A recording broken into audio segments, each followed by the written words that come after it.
शीतला महामाया सच्चा दरबार में आप सभी भक्तों की ये हाजिरी लगे। माता रानी आप लोग पे कृपा करें, अपनी कृपा बरसाएं। जो भक्त कष्ट में है माता रानी उनका कष्ट हरें। आज इस वीडियो को बनाने का माध्यम है कि एक भक्त नवरात्रि में पहले दिन कलश स्थापना किए हैं और जब से वो कलश रखें तब से उनके पूरे शरीर में दाग दाग पड़ रहे हैं, लाल लाल दाग पड़ रहे हैं, काले काले। पहले लाल हो रहा है, फिर वो काला हो जा रहा है। वो दवा से भी आराम नहीं हो रहा है। तो कलश विधि में उनकी त्रुटियाँ हुई हैं, गलतियाँ हुई हैं। इस चीज़ को बताने के लिए मैं इस वीडियो के माध्यम से मैं बता रहा हूँ। देखिए, ये नारियल है। इस नारियल को कुछ लोग कलश में ऐसे लिटा के रखते हैं, कुछ लोग ऐसे रखते हैं। तो जो लिटा के रखते हैं वो गृह प्रवेश के समय या कोई अनुष्ठान के समय ये तरीका माना जाता है। लेकिन नवरात्रि के कलश में या कोई देवी के आवाहन में हमेशा नारियल को ऐसे रखना चाहिए। ये जो भाग है ये भाग ऊपर होना चाहिए, ये जो जड़ है ये नीचे होना चाहिए। इस चीज़ का विशेष ध्यान करिएगा। और कलश में 7 लौंग, 1 सुपारी, गुड़ 1 का सिक्का, इसके सिवा कुछ नहीं होना चाहिए। जिसमें आप कलश स्थापित कर रहे हैं, चाहे वो लोटा हो, चाहे वो मिट्टी का कलश हो, उसमें गंगा जल फिर सादा जल मिलाइए। अगर गंगा जल है तो पूरा गंगा जल ही रखिए, आम का पल्लव रखिए और उसके ऊपर इस तरीके से कलश रखिए। कलश रखने के बाद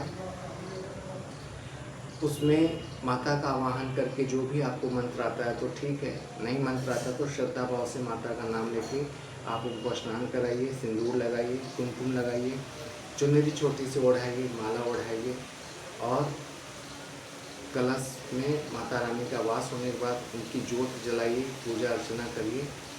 बाकी अखंड जोत और कलश हमेशा माता के बाएं ओर होना चाहिए, अखंड जोत माता रानी के दाहिनी ओर होना चाहिए। इस चीज़ का विशेष आप ध्यान दीजिए। कलश हमेशा, कलश की नारियल जो होती है वो जल होना चाहिए, हिला के देख लीजिएगा, और इसमें जटा वाला होना चाहिए। इस चीज़ का ध्यान देते हुए आप कलश का स्थापना करिए। और उसके बाद कलश में जो जो सामग्री डाली जाती है वो चीज़ भी मैं आपको बताया हूँ। उस सामग्री को डालते हुए ही कलश का स्थापना करिए। अगर गंगा जी की मिट्टी है तो मिट्टी में जवारी लगाइए। जवारी लगाने के बाद उसमें पान का पत्ता, भोजपत्र रख के लोटे में सारे सामग्री डाल के ये कलश रखिए।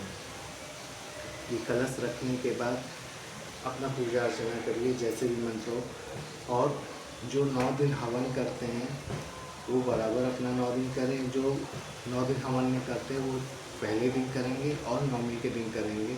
अगर कन्या खिलाते हैं तो कन्या खिलाने के बाद 9वें के दिन वो हवन करेंगे। इस विधि से महामाई की सेवा पूजा आप कर सकते हैं। वैसे तो उनकी सेवा पूजा करने के लायक हम लोग नहीं हैं, लेकिन जितने में है, जितना ज्ञान है, उस ज्ञान के अनुरोध करते हुए, माता रानी से विनती करते हुए आप ये पूजा कर सकते हैं। आरती जो भी आपको आती है वो आरती आप कर सकते हैं माता रानी की। इस चीज़ का विशेष आप ध्यान दीजिए।